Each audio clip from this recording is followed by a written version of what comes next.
Quand vous allez mourir, vous allez avoir en récompense au paradis des vierges. Des houris, elles sont pas Oui, vraiment... les houris, dans la tradition musulmane, c'est des jeunes vierges.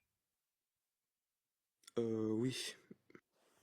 Ils y trouveront les houris. Donc les houris, c'est les jeunes filles vierges, au regard chaste, qu'avant eux aucun homme ou djinn n'aura défloré.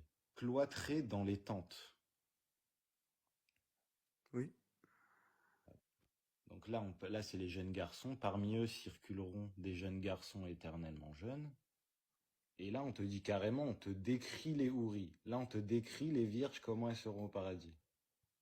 Des belles aux seins arrondis, d'une égale jeunesse.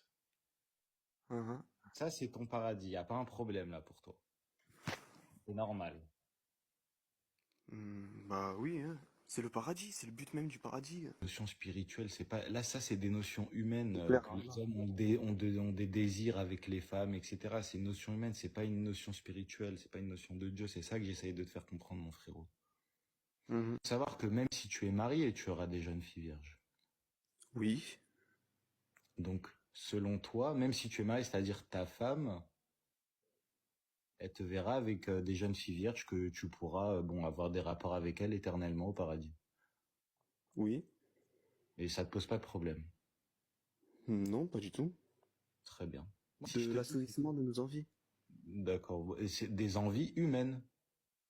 Bah oui, on est humain. Très bien. Donc, tu viens de dire que ça décrit des envies humaines. Ton paradis décrit des envies humaines. Donc, ça vient de Dieu ou ça vient de l'homme? Pour toi, c'est plus probable que c'est Dieu qui a écrit un texte en disant que écoute la loi d'Allah pour avoir des vierges au paradis, que ce soit un homme, un humain bédouin du 7e siècle qui peut avoir des envies sexuelles un peu loufoques, un peu bizarres. Oui. D'accord. Vraiment, oui. D'accord, il n'y a pas de souci, frérot.